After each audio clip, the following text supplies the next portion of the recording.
Hi guys, welcome to another video, and today we're going to be talking about the Blue Mediterranean line by Acqua di Parma. So I've got 6 fragrances here from the line. I don't have all of them. Some of them have been discontinued, some new ones have been launched.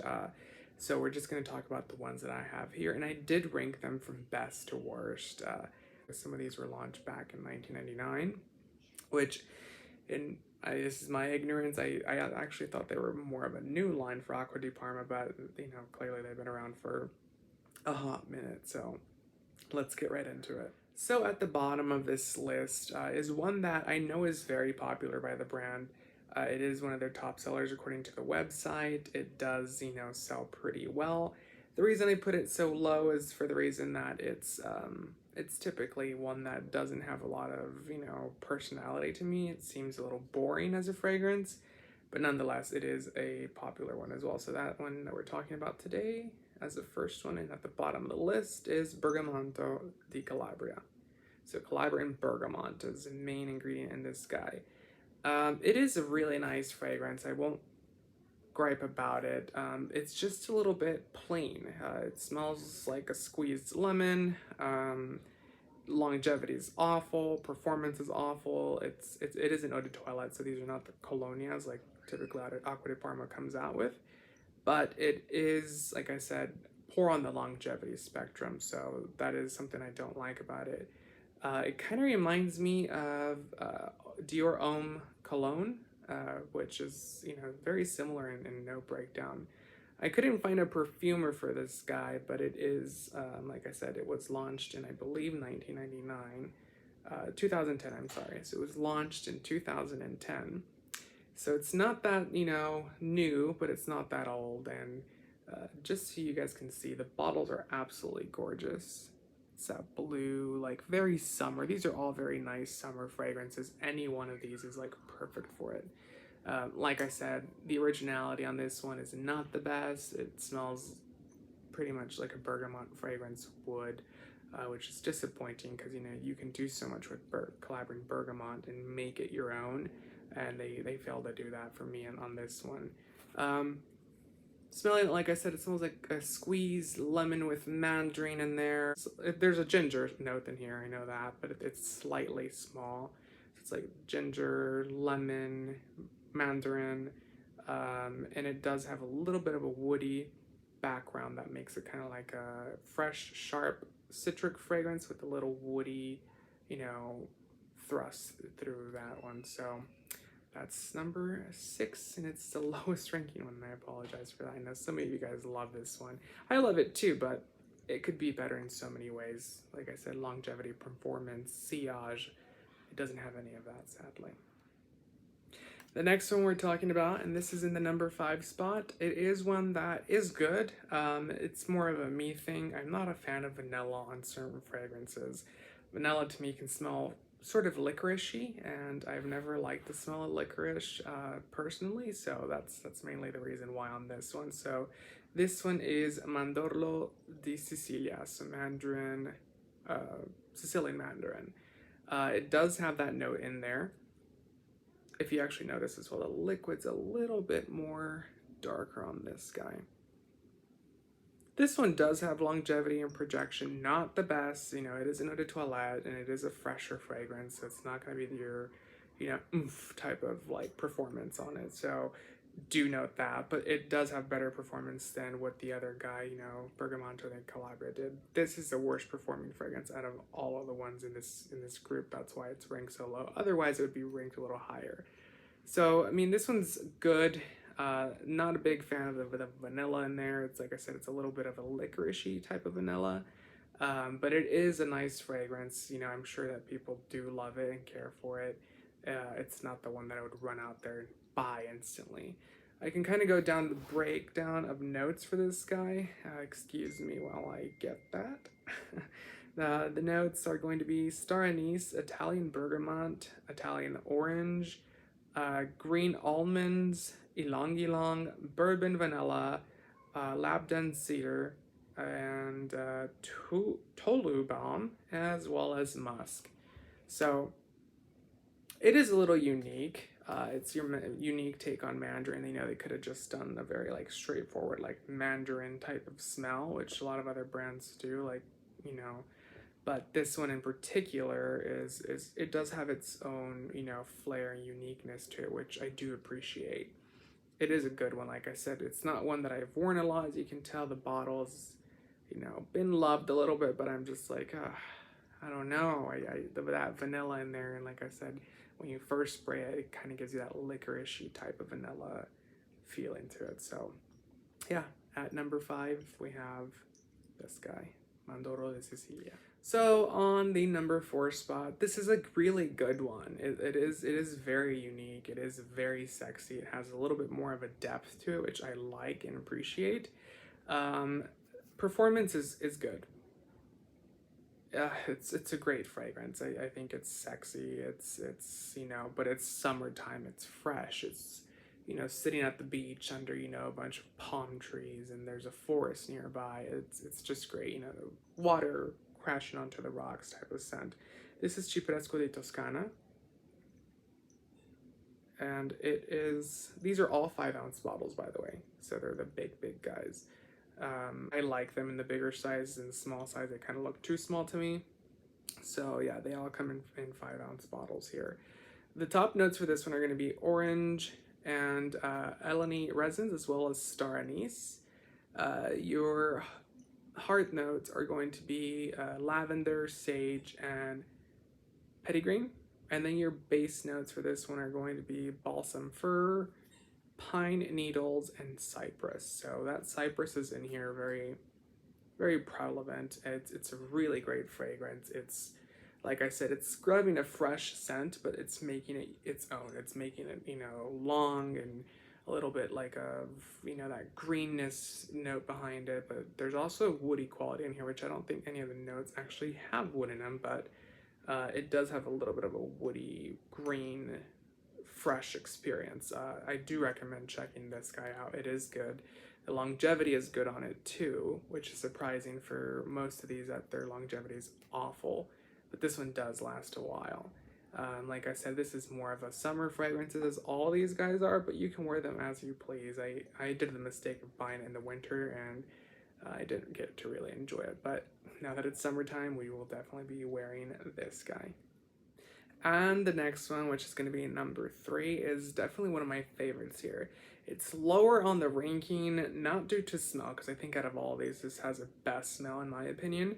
But the performance on it is, you know, very lackluster, which is fairly sad because I do love this fragrance with all of my heart. The one we're talking about is Fico del Mafi. This is a fig fragrance. It's very popular. People that love fig fragrances will typically get this one. The smell is, it's clean, it's fresh, it's kind of fruity, but good fruit, you know, fresh fruit, you know, fresh fruits that have been washed, and they're fresh and they're clean, and sitting by the palm trees and the fig trees. It smells good. This smells like a vacation to an Italian beach of some sort, which I do love. It is fantastic. The performance on it, like I said, is lackluster, sadly.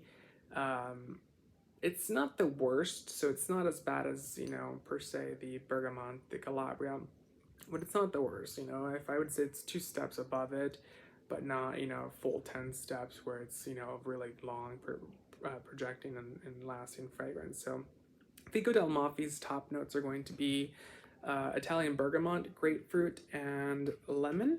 So Italian lemon, Italian bergamot, and grapefruit. Your heart notes are going to be the fig nectar in here. So that's what's the big thing. Fragrances typically will put fig leaves in their perfume. Not a lot of them use the actual fruits, which it is a fruit tree. It has pink pepper and jasmine along in the heart notes with it. So I think it's that pink pepper which makes a little bit of a nice sparkling experience for me. Then the base notes are going to be benzoin, cedarwood, and fig wood. So again, we have some more parts of the fig tree in here. And like I said, it's an absolute gorgeous scent. Because of this one, I've gotten turned on to fig fragrances, which I have not been into before. And that's why I actually just ordered one from Dior, Balade Sauvage, which is supposed to be one that is, you know, very similar, but, you know, in a different type of figgy way. So yeah, number 3 is Fico del Mafi. Number 2 out of the ones that I have here personally is going to be Arnica di Capri. So, or as Johnny Depp's lawyer says, Amica. So it's Arnica di Capri. It is really good. This one goes more fruity, very, very much more fruity. So it's kind of like Fico del Mafi, but this one goes like even more fruity, if that makes any sense. It has that nice, clean, zesty background note. It has a little bit of a floral in here too, and a lot of citric notes in here. So it is fantastic. It is a really great fragrance. The projection is not the best. None of these are going to be amazing, you know, show-stopping, like, oh, I don't have to reapply. But I don't mind reapplying this one because it smells so good. I do like it a lot. It's a really great fragrance, and you know, if you want to smell clean and fresh, this is definitely the one to go with, because it is really, really clean and fresh and beautiful. The top notes on this one are going to be Italian orange, Italian mandarin, and also Italian lemon. And then your heart notes are going to be cardamom, petitgrain, musk, and caramel. So that's unique. I didn't know this had caramel. Maybe that's what makes it a little bit more sweet in this one. So yeah, I do recommend this guy completely. It's good, it's fresh. Like I said, it has a sweetness to it, a floralness to it, but it's fresh fruits, fresh. This just reminds me, like I said, again, being at a beach town and the water crashing into the rocks and you're eating fruits in the shade. It's just great. It's clean, it's fresh, and you know, it's also a cold fragrance, if that understands it, makes you feel a little bit more cool when you're in a hot weather climate. So number 2 is this guy. And the number 1 fragrance on this ranking out of the ones that I have out of the Blue Mediterranean line is going to be Chinotto de Liguria. I probably am butchering that name 100%. This is the best. It has such a definite, you know, type of structure to it.